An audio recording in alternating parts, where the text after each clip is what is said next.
Côté sombre de la Lune, 9 septembre 1999. Dépôt de déchets nucléaires, secteur 2.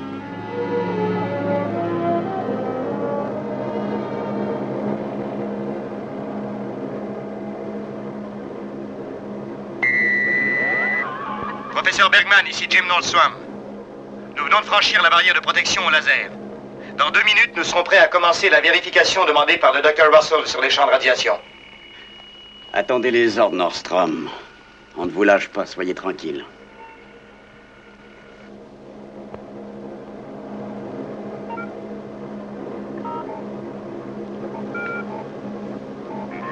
Aigle Noir 3 à base 2. Vérification dépôt ici le Dr. Russell.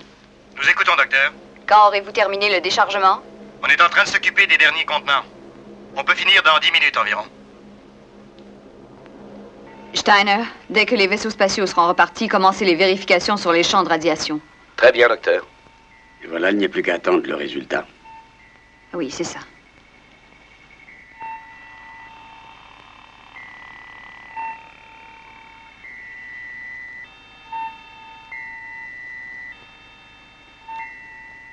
Leur activité cérébrale est normale jusqu'à présent. Oui, jusqu'à présent. Ici Aigle 2, nous amorçons la descente. Nous serons à la base à l'heure prévue. Ici base lunaire Alpha. Bien reçu, Aigle 2. Commandant Koenig, nous nous poserons à Alpha à 23h35 heure lunaire. Un café, commandant? Merci. Commandant Koenig, nous recevons une transmission spéciale de la Terre. Oui, je prends. Ah, John. Bon, votre nomination est approuvée. La commission spatiale a ratifié votre nomination au poste de commandant de la base lunaire Alpha. Bon, et pour le commandant Gorski? Eh bien, je viens de le relever de ses fonctions il y a 1 heure. Mais ne vous en préoccupez pas. Votre travail consiste à amener des hommes sur Méta. On a de nouveaux renseignements? Oui, ça devrait vous plaire, regardez. La première prise de vue en plan rapproché de la planète Méta. Prise de l'espace et grossie 9 fois. On distingue nettement son atmosphère. Et il n'y a pas que cela. Le même vol d'exploration nous a fourni des renseignements incontestables. Il ne fait aucun doute que l'atmosphère de la planète Méta est propice à une forme de vie. Nous en avons la certitude, mais ce qu'il faut, c'est mettre tout en œuvre. Pour combattre le virus qui atteint les astronautes de Méta, on ne peut envisager d'être arrêté par cela. Nous devons absolument atterrir sur Méta. Rien ne doit nous en empêcher. À vous de jouer. Bonne chance. On a des images extraordinaires de la plateforme de lancement pour le vol d'exploration sur Méta, commandant. Regardez bien, je vous les envoie. Ça, c'est le vaisseau qui revient maintenant.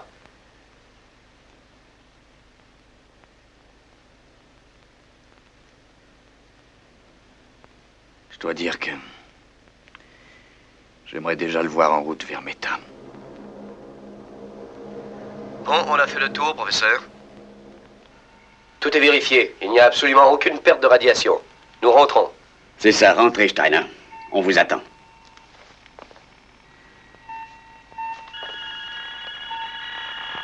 Intensification des fonctions cérébrales. Steiner, éloignez Nordstrom, il n'est pas dans son état normal. Sécurité, sortez vite et ramenez Nordstrom à l'intérieur. Dépêchez-vous. Entendu. Docteur, il a l'air d'être en difficulté. Il faudrait qu'on vienne m'aider. Je n'y arriverai pas. Fiche le camp, toi. Salle d'urgence, s'il vous plaît. Tenez-vous prêts, nous avons une complication. Allez, sortez tous. Fichez le camp, je vous dis. Non! Salle de décontamination, vite. Professeur, il est devenu fou furieux. Lâche-moi, voyons. Ah, je ne veux plus te voir.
On se pose dans 10 secondes, commandant.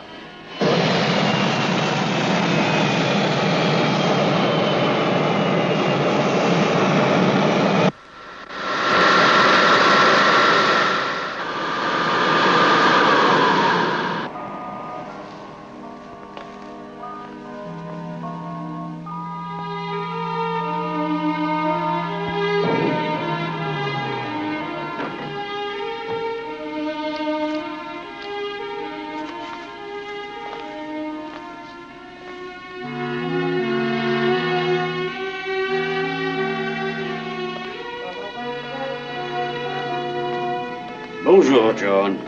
Bienvenue sur la Lune. Bonjour, Victor. Encore ici? Eh oui, tenez. Et j'ai bien fait de rester, je crois. La situation est beaucoup plus sérieuse que vous ne pouviez le penser, je le crains. Que voulez-vous dire? On meurt beaucoup ici depuis quelque temps. Quoi, le fameux virus? Si l'explication vous suffit.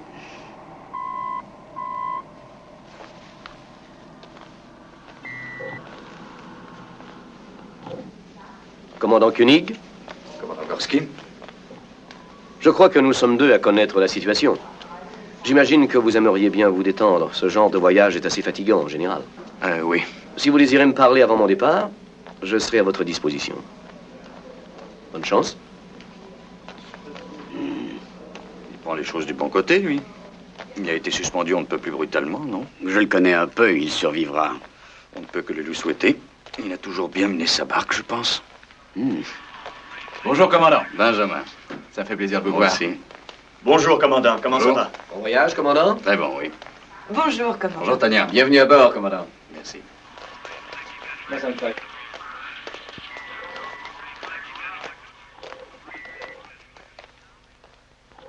Je vous écoute. Pas de virus.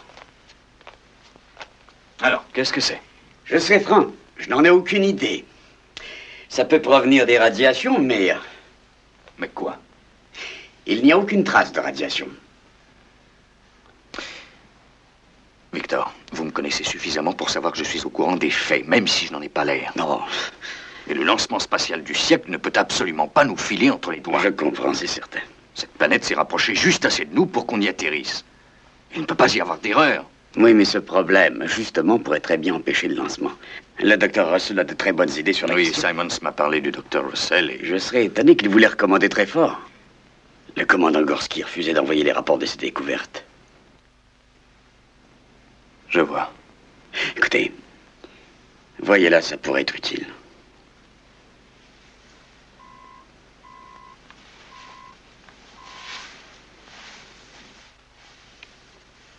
Oui?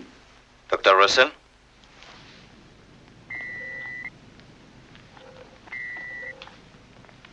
John Koenig. Commandant?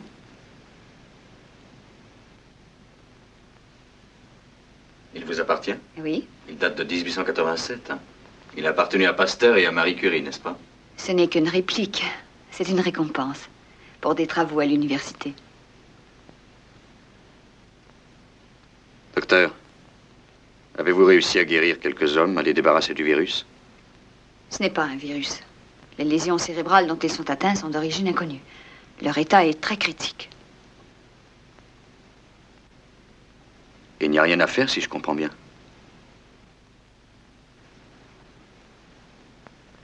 Bon, parlez-moi de l'équipe de relève. Sont-ils en bonne condition physique, au moins? Oh, ils sont en aussi bonne forme que les astronautes Warren et Sparkman pouvaient l'être il y a 2 semaines. Expliquez-vous plus clairement. Depuis ce matin, nous en sommes au 9e mort. On peut penser qu'ils vont guérir, et tout d'un coup, le cerveau ne répond plus. Et regardez, nous avons ici un thermographe à champ visuel. Eh bien, ce qui ressort de la lecture, c'est une perturbation extrêmement violente qui est classique chez le sujet atteint par des radiations. Et vous avez eu 11 cas similaires. Et 9 décès. Et c'était tous des manipulateurs de déchets radioactifs qui travaillaient au dépôt du secteur 2. C'est donc illogique. Ceux qui n'ont jamais mis les pieds dans ce secteur sont les astronautes. Je le sais, oui. Mais il y a plus illogique encore. On ne trouve aucune trace de radiation dans le fameux secteur 2. L'élément cohérent et le seul, c'est que les 2 hommes de l'équipe de relève ont eu le même mode de vie, ont été soumis au même test de fonction psychomotrice pendant tout l'entraînement. Vous voulez dire que le programme Méta devrait être annulé? Ce que je veux dire, c'est que médicalement parlant, l'équipe de relève est prête. Mais je dois ajouter, parce que nous marchons à l'aveuglette, que je ne garantis rien et que ces hommes peuvent être atteints dans 2 jours ou dans 2 mois. J'en suis extrêmement consciente. En termes clairs, médicalement parlant, le vol est inadmissible. L'expérience est très risquée. Et c'est à vous de juger. À vous seul.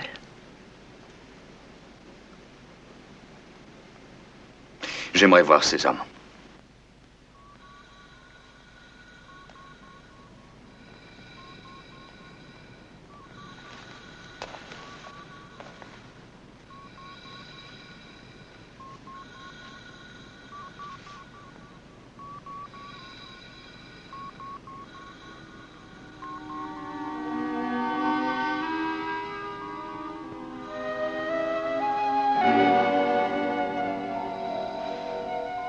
Eric?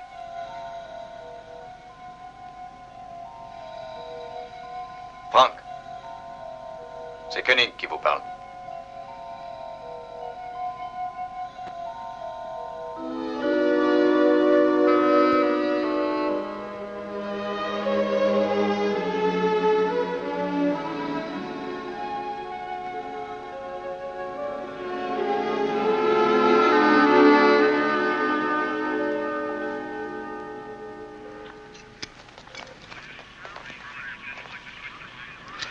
Oui, c'est excellent, ça. Combien de temps ça vous prendra?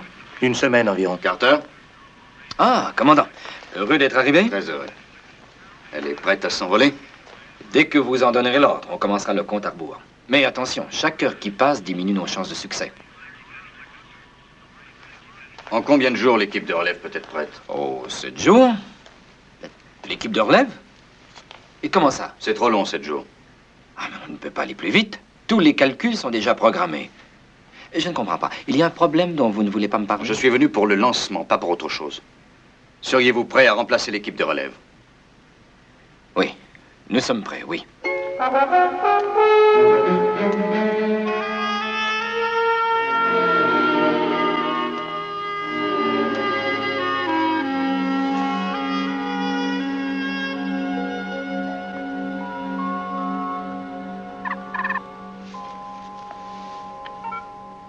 Ah, John.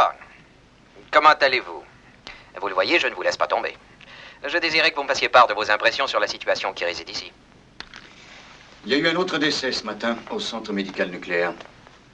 Le docteur Russell parle de lésions cérébrales, causées par ce qu'elle croit être des radiations. Ouais, je vois. Moi, j'ai déjà eu vent de sa fameuse théorie par Gorski. Je la crois extrêmement compétente dans certains domaines touchant la médecine de l'espace, mais dans ce cas précis, elle se trompe. Elle fait fausse route. Aussi, je vais vous envoyer rapidement une équipe de très bons spécialistes et vous verrez... Non, qu'après- attendez, une seconde. Je n'irai pas si vite à votre place. J'aimerais bien d'abord être sûr qu'il n'y a pas de traces de radiation dans le dépôt de déchets. Les 2 astronautes prévus n'ont pas à aller se balader dans le secteur douteux, ça réglera la question. Simons, 9 morts inutiles. Moi, je veux savoir pourquoi. Il n'y a plus qu'une solution. Suspendre les dépôts de déchets radioactifs jusqu'à... Mais vous savez qu'il est impossible de faire ça. L'entreposage des déchets est malheureusement un des plus graves problèmes de l'heure. Simon, je suis ici pour mettre au clair, selon vos propres termes, cette affaire. Et c'est ce que je fais. On va faire un marché. C'est facile. Vous suspendez les dépôts de déchets et j'envoie des hommes marcher sur Méta. D'accord? Eh bien... D'accord, je vous accorde un délai. Je ne peux rien faire d'autre, si vous en avez besoin. J'en ai besoin, oui. Simons, ne vous méprenez pas. Quoi, les hommes ne vont pas mieux? Non. Aucun espoir. Ça ne s'arrangera pas et vous le savez. Oui, je le sais, mais attention. Nous devons absolument régler cette affaire, John. Nous le devons. Dans 15 jours, le comité international des bases lunaires devra voter les crédits. Là, les discussions porteront sur le lancement et il s'agira de jouer serré. Mais si un mot ou un seul signe de défaillance leur vient aux oreilles, ils abandonneront pour toujours notre magnifique projet. Je vous en conjure, n'oubliez pas ça.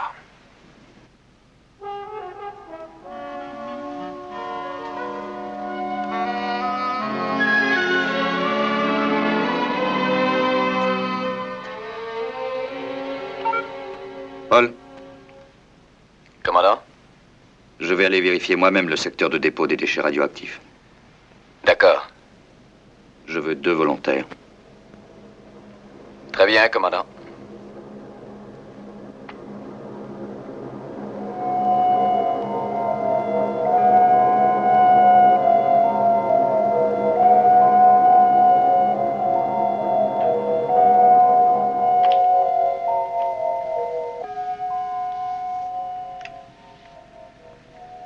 Ça, c'est le secteur 1.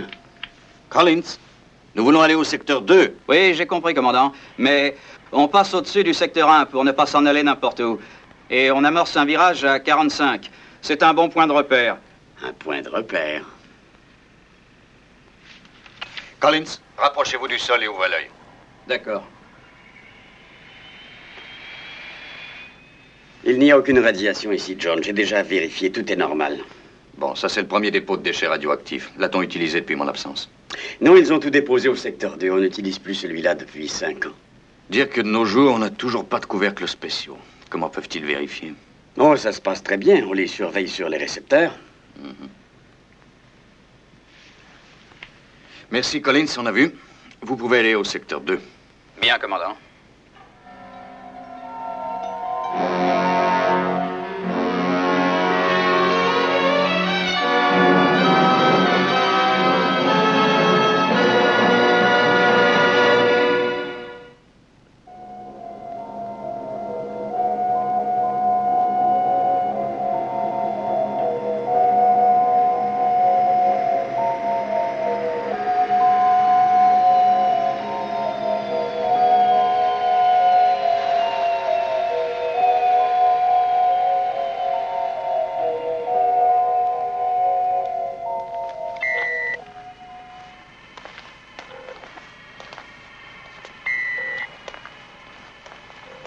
On vous suit, allez-y.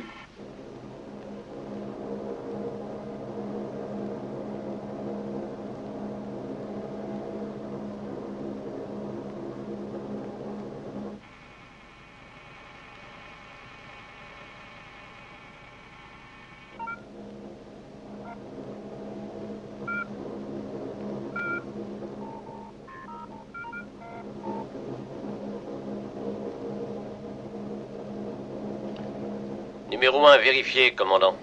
Taux de radiation normal. Aucune fuite. Nous allons au numéro 48. Très bien, Jackson.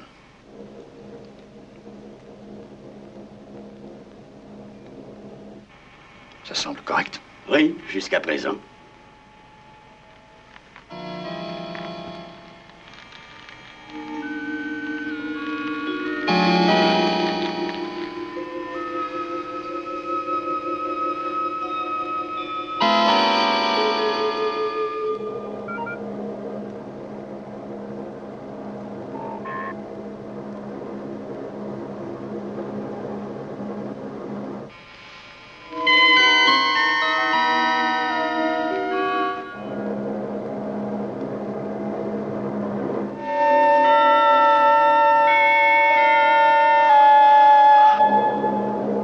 Commandant, numéro 48, vérification terminée. Taux de radiation normal.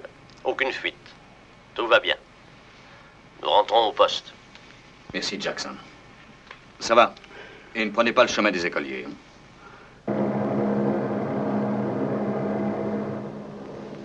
Alors, si on observe les limites de sécurité, le taux de radiation n'a rien de redoutable. Ce n'est pas la théorie du Dr. Russell. Donc, ce qui aurait atteint gravement les 2 astronautes et qui en aurait tué 9 ne pourrait pas être la radiation. Eh bien, non. Qu'est-ce que ça peut être? Il est temps de partir, commandant. C'est vrai, Collins, nous partons aussi. Maintenant, il faut partir. Compris? Il faut sortir d'ici.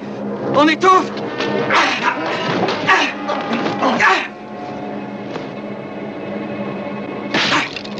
Ne faites pas ça, vous allez tous nous tuer!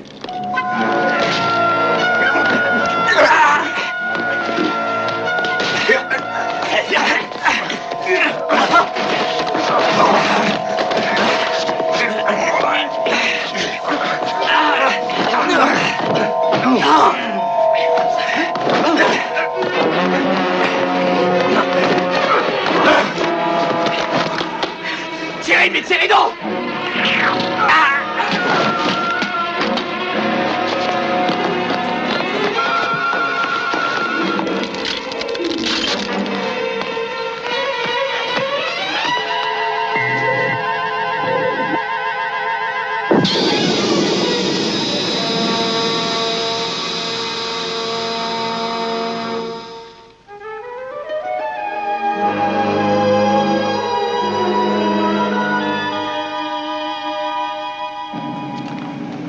Kuma, je veux qu'on intercepte toutes les informations concernant les vols d'entraînement des astronautes. J'aimerais qu'on les compare aux navettes effectuées par Collins. Il faut trouver une corrélation quelconque. À vos ordres, commandant.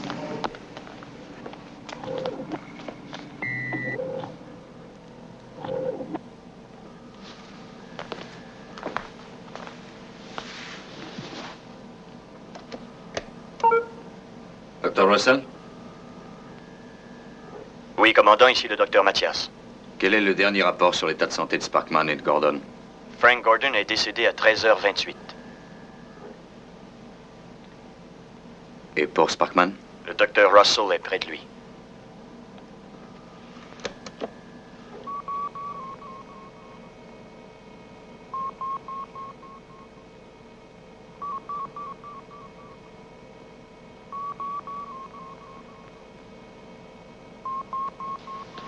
Ordinateur.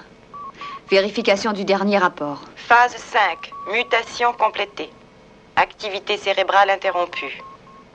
Apparence de vie provoquée par branchement sur appareil de vie artificielle. Conclusion. Astronaute Eric Sparkman décédé.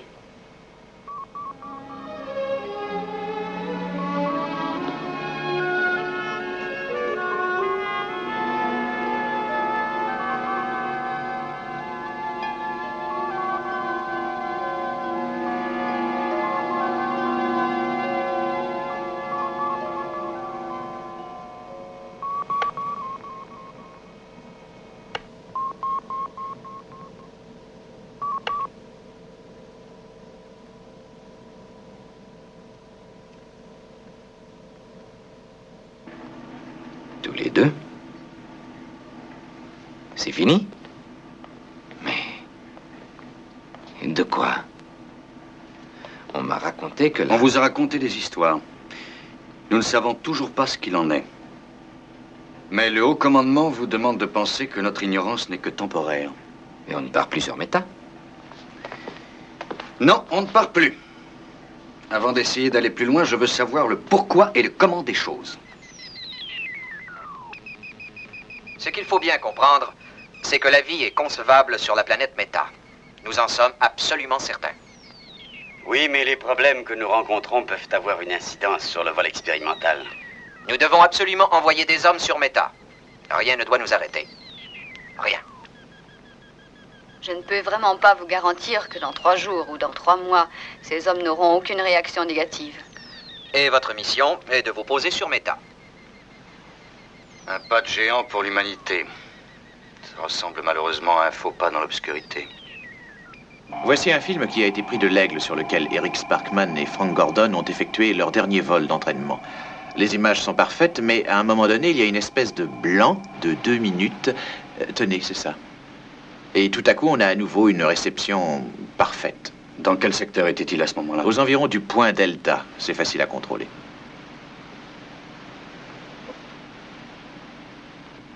Le dépôt de déchets du secteur 1. Paul, sortez tout ce qui a été filmé sur le secteur 1 depuis 10 jours. Sandra, document 10 sur secteur 1, s'il vous plaît. Lecture. Tout de suite, Paul. Je crois bien que Collins nous a fait passer par le secteur 1 pour rejoindre le 2. Est-ce qu'il prenait toujours cette route? Oui, plusieurs fois par semaine. C'était pour prendre son virage? Oui, on met le cap sur un des bâtiments du secteur sombre et on vire à droite. C'est un bon point de repère. Les vols d'entraînement, où se font-ils? Oh, ça se fait toujours au-dessus du secteur sombre pour éviter le trafic. Ah bon, vous voulez dire qu'ils empruntent souvent ce secteur? Oui, mais on doit respecter une certaine altitude. Ouais. Et c'est au-dessus de ce secteur qu'il y a eu un blanc dans l'enregistrement qu'ils ont rapporté. Et tout à l'heure, j'ai demandé à Collins de descendre pour jeter un coup d'œil dans cette zone. Commandant, on observe une chaleur intense qui se dégage du secteur de dépôt 1 et c'est justement impossible. Tout indique que le niveau de radiation est absolument normal, mais la chaleur continue à s'intensifier. J'ai l'impression qu'on a trouvé un lien, une corrélation, Victor. Attendez-moi, j'arrive. Branchez le secteur sur vidéo.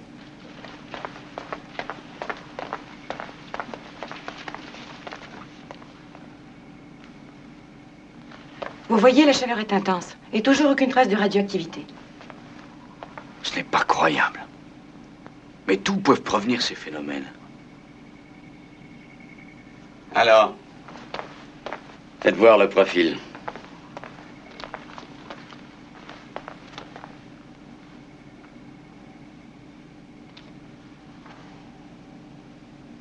Microcircuit sur la 1. Passez à la caméra 2. Le contact visuel est coupé. Paul, je veux un aigle prêt à décoller. Il faut aller sur place, voir ce qui arrive.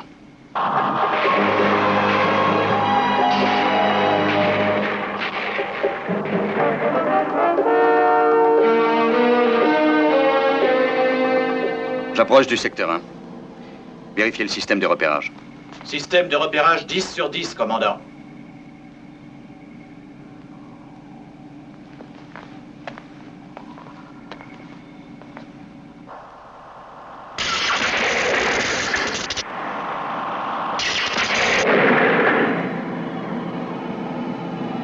Ça s'intensifie, on dirait. Je vais prendre de l'altitude.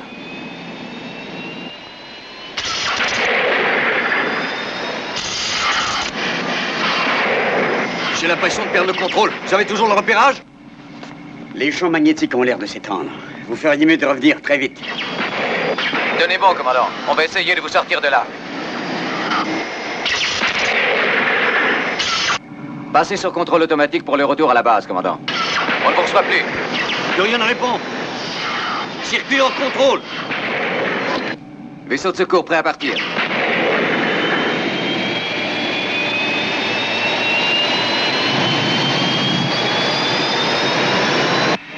Ici 49. Tout le secteur est en feu. Nous allons procéder au sauvetage. Je réduis la vitesse, commandant.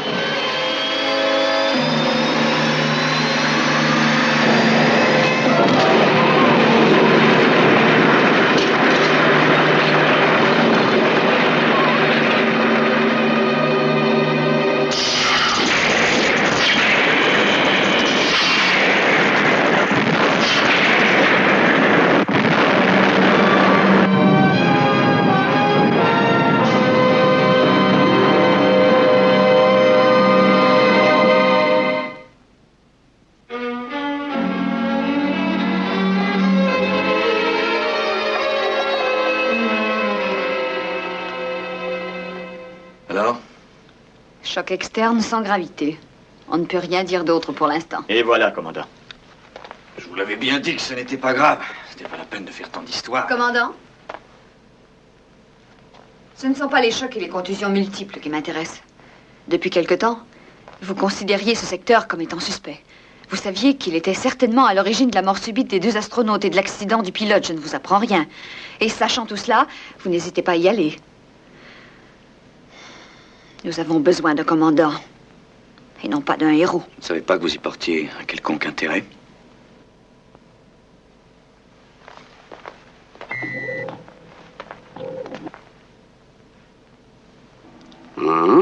Regardez cela. C'est un système de contrôle provenant du secteur 1. On l'utilisait pour enregistrer la puissance réelle de magnétisme du système artificiel de gravité de la planète. Depuis qu'on a fermé le secteur 1, on n'a rien enregistré pendant 5 ans. Mais regardez-le. Mais oui, les champs magnétiques ont augmenté de 20 fois. Et c'est avant de brûler, ça. On était obsédés par le phénomène radioactif. Nous avions tort. C'est cet instrument qui m'a mis sur la voie. Nous avons affaire à un phénomène nouveau, dont l'origine semblerait être le dépôt de déchets radioactifs du secteur 1. Je pense que l'énergie magnétique contenue se déchaîne brusquement. Comment? Elle serait responsable des phénomènes actuels? Et elle pourrait avoir causé des lésions cérébrales? C'est un point qui resterait à vérifier. Néanmoins, je pense que c'est une surintensité anormale du champ magnétique qui a déréglé le fonctionnement du système de navigation et l'enregistrement du vol des astronautes. Sparkman et Gordon ont survolé le secteur tous les jours. Ainsi que Collins en faisant la navette. Mais nous y avons tous été exposés, ça me paraît évident. Nous sommes tous passés au-dessus du secteur 1 pour nous rendre au dépôt 2. Il est possible que l'accumulation des forces n'ait été que sous-jacente. Il y a un problème beaucoup plus grave.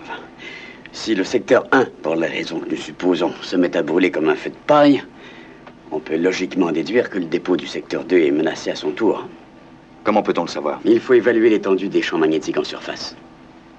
Si vous envoyez des hommes en surface, je ne réponds pas de leur survie dans ces conditions. Je vous comprends. Nous allons équiper un aigle qui pourra effectuer tous les contrôles. Sans pilote pour cette fois.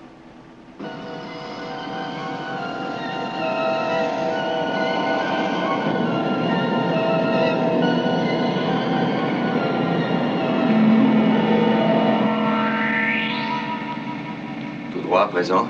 Ralentissez. Oui, toujours tout droit. Bon. Oui, maintenez-le comme ça, Paul.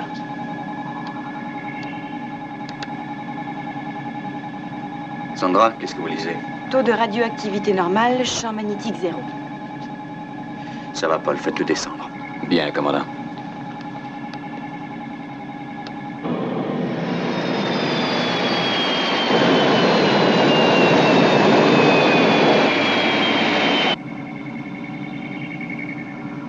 Continuez.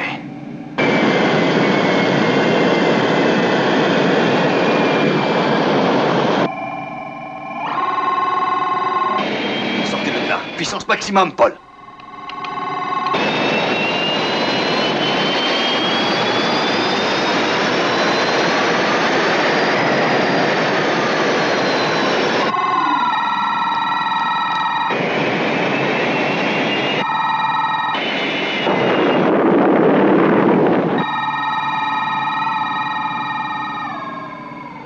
Ce sont des ondes. À présent, j'en suis sûr. Des ondes magnétiques. Paul, contactez Simons immédiatement. Employez code prioritaire Alpha. Et tout de suite. Bravo, docteur. Vous aviez vu juste. Radiation magnétique. Nous sommes sur la plus grosse bombe que l'homme ait fabriquée.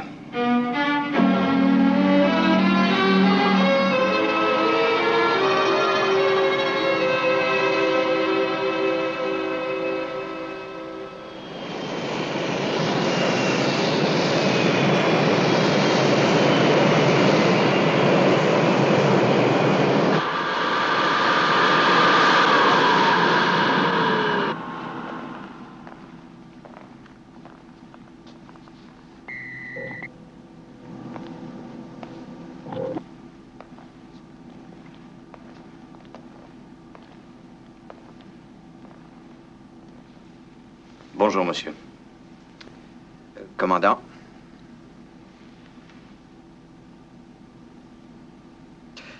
Au bureau, nous avons essayé de vous rejoindre par le code prioritaire et d'entrer en communication. Mais il semblerait que vous n'étiez pas disponible. Je le suis à présent. Eh bien, la chaleur commence à gagner également le secteur 2. Ce dernier ayant 140 fois la capacité du premier, de toute évidence, une réaction en chaîne nous semble assez inévitable. Et que se passerait-il s'il venait à brûler tout seul comme le secteur 1? Simons, vous n'avez pas l'air de saisir. Nous sommes au sommet ici, figurez-vous. Si ça brûle, tout brûle. Alors que faut-il faire? Le mieux serait de prendre chaque pile à part et puis après nous détruirions la masse. Une fois la masse dispersée dans le vide, nous serions sauvés. D'accord. Eh bien, faites ça, oui. Évidemment, nous disposons d'un temps limité.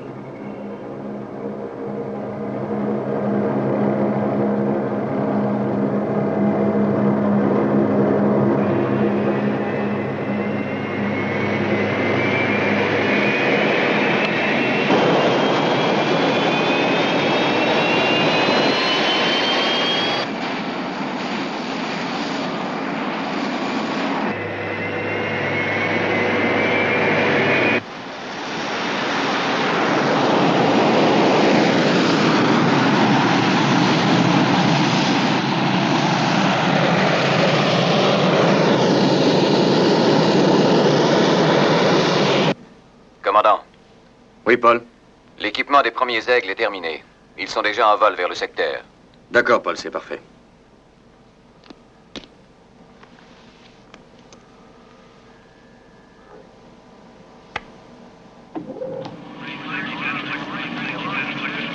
Envoyez l'image. Oui, tout de suite.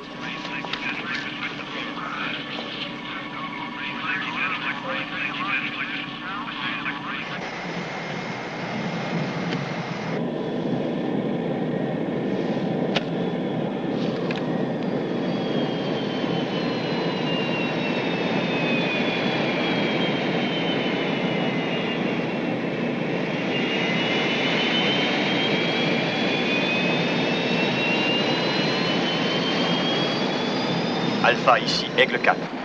Le système de contrôle navigation commence à se brouiller. Nous remontons.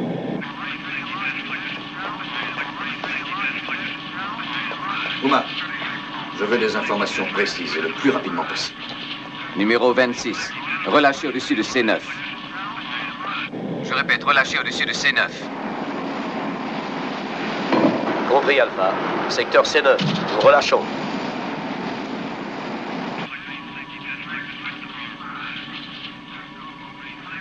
Alors? On a des problèmes avec le contrôle navigation sur le vaisseau. Les pilotes les ramènent à la base. Les champs magnétiques semblent vouloir se répandre. Dites-leur de prendre de l'altitude. D'accord. Base Alpha à tous les aigles. Prenez de l'altitude. Il y a des vaisseaux disponibles? Non, il n'en reste plus, commandant. Prenez celui de Simon, c'est foncé en orbite. Faites un rapport sur ce que vous voyez de là-haut. D'accord. Du nouveau? La chaleur fait que le champ magnétique varie, il fluctue beaucoup. Et j'avoue que c'est ce qui m'ennuie.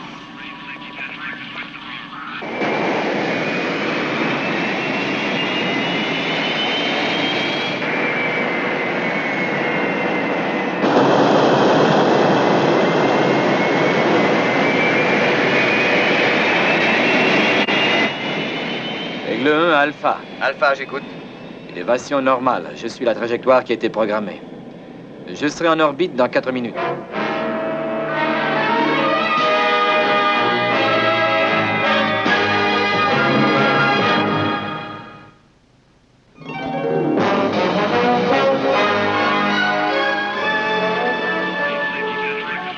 Les niveaux ont l'air de se maintenir. Croyez-vous que nous contrôlons la situation? Il est encore trop tôt pour le dire. En tout cas, tout cela ne m'a pas l'air trop alarmant. Bien joué. Il va falloir que je fasse parvenir un communiqué sur la situation. Cela les fera patienter, on retardera le vol prévu. Voyez-vous, John? Il y a des hommes qui risquent leur vie pour prévenir une catastrophe, un désastre. Réveillez-vous, Simons. Je vous jure que si tout ça tourne mal, il n'y aura personne pour envoyer un communiqué. Il n'y en a pas un de nous qui survivra. Commandant, le niveau monte.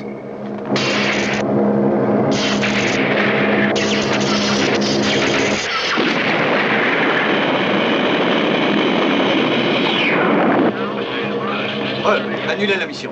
Base Alpha, tous les aigles, retour à la base immédiat. Je répète, retour immédiat à la base. Ici Alpha.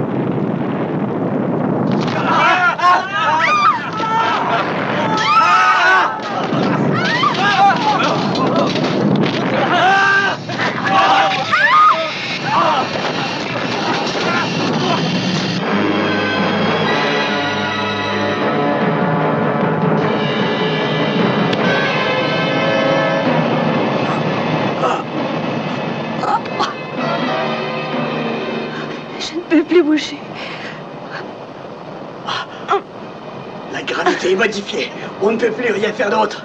Il faut patienter.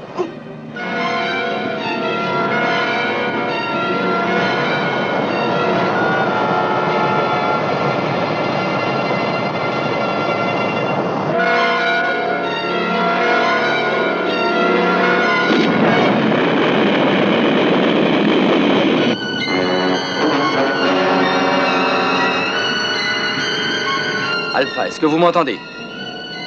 Alpha, ici Carter, répondez. Alpha, moi je ne vous reçois pas. J'espère que vous pouvez me recevoir. La Lune a quitté l'orbite de la Terre. L'explosion. L'explosion nous a fait sortir de l'orbite de la Terre. Alpha, est-ce que vous pouvez m'entendre? J'appelle Alpha. Me recevez-vous, Alpha? Alpha, répondez-moi. Me recevez-vous?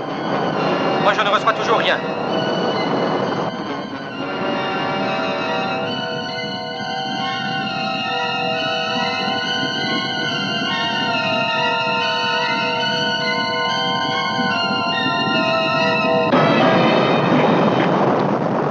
Alpha.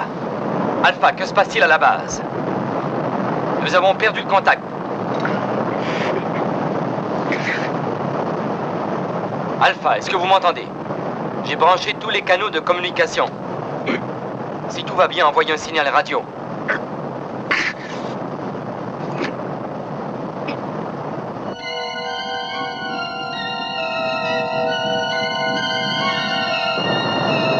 Alpha.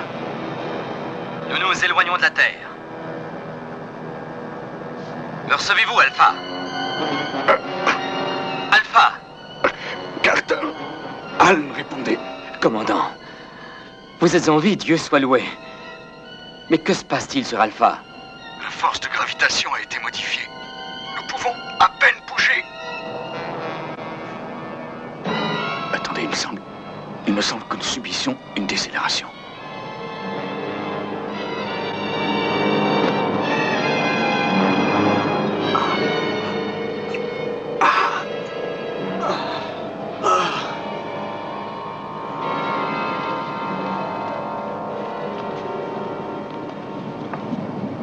Ça va mieux, on dirait. On est au-dessous de G3. On va compenser. Ce qu'il y a eu, c'est que toute la base a joué le rôle d'un gigantesque moteur de fusée. Et nous avons quitté notre orbite. Mais si la fission finit par s'arrêter, eh bien, tout devrait redevenir normal, je pense. Carter pourra nous rejoindre. Carter, me recevez-vous? Oh oui, je vous reçois, clair et net. Pouvez-vous revenir à la base? Oui. Oui, je peux. Je me suis beaucoup rapproché. Oui, certainement. Bravo, capitaine. Contrôlez toute la base. Poste de commandement. Nous attendons un rapport. Ici, section de sécurité. Nous avons établi le contact son. Contact vidéo nul. Ici, section d'entretien. Tout est arrêté chez nous. Nous envoyons l'énergie par générateur de secours. Ici Mathias, centre médical. Décompression suivie d'explosion dans 2 compartiments. Avons réussi à les isoler sans danger. Service d'urgence fonctionne, nous pouvons accepter les blessés. Gloria, occupez-vous-en, voulez-vous?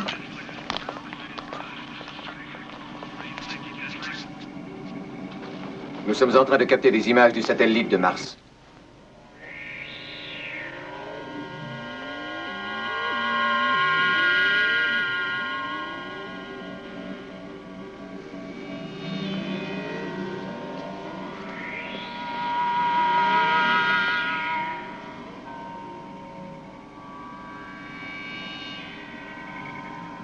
Est-ce que nous pourrons revenir sur la Terre? Uma, le temps est précieux, dépêchez-vous. Interrogez l'ordinateur sur l'opération Exodus. Oui, monsieur. Passez sur grand écran, Paul. Cela nous concerne tous, je crois. Opération de secours Exodus. Facteur indéterminé. 1. Trajectoire de la Lune inconnue. 2. Modification constante des forces G dues à l'éloignement de la Terre. 3. Information insuffisante pour programmer plan de vol. Tous les éléments prévus par programmation pour opération Exodus sont inapplicables. Information disponible insuffisante dans les circonstances qui prévalent. Décision humaine requise.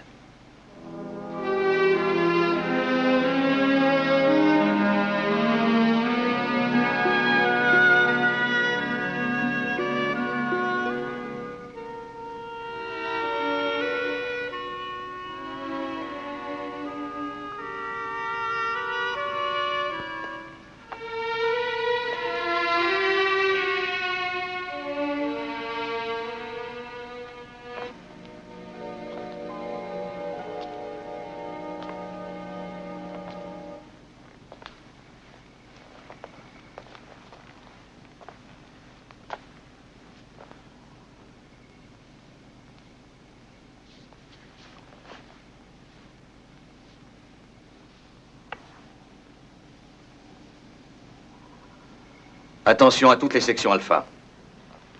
Ici votre commandant John Koenig. Vous le savez, notre planète a brusquement quitté son orbite. Nous sommes à présent très loin de la planète Terre. Nous avons des moyens de propulsion, un environnement. Ainsi, nous avons la possibilité de survivre. Si nous tentons un retour improvisé sur la Terre, sans aucun plan précis, sans mettre tous les atouts de notre côté, j'ai de bonnes raisons de croire que nous échouerons. C'est forcé. C'est pourquoi j'estime que nous devons rester ici.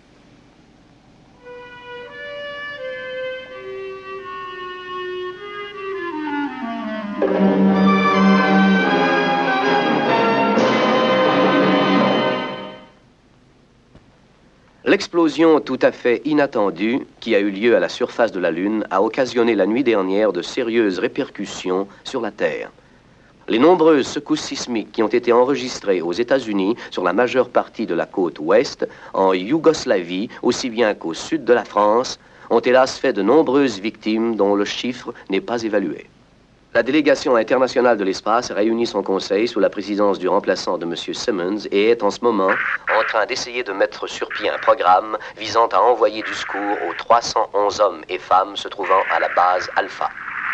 De sources bien informées, l'espoir reste cependant faible de retrouver des survivants sur la base. Pendant quelques heures, les responsables du programme Alpha ont cru qu'un sauvetage pouvait être tenté d'une des planètes qui se serait trouvée sur la même orbite. Il est à présent prouvé que l'accélération de la Lune a considérablement augmenté sa distance par rapport à la Terre. Branchez toutes les fréquences, il faut capter n'importe quoi.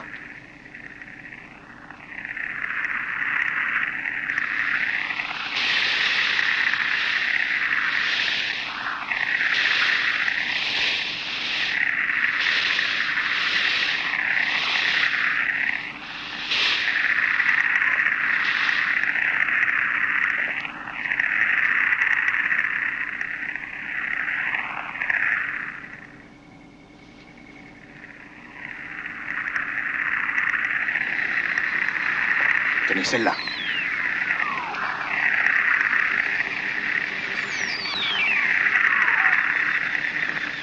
C'est Meta.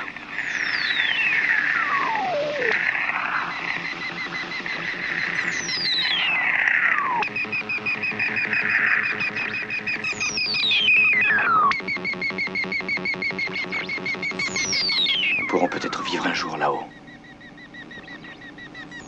Pourquoi pas?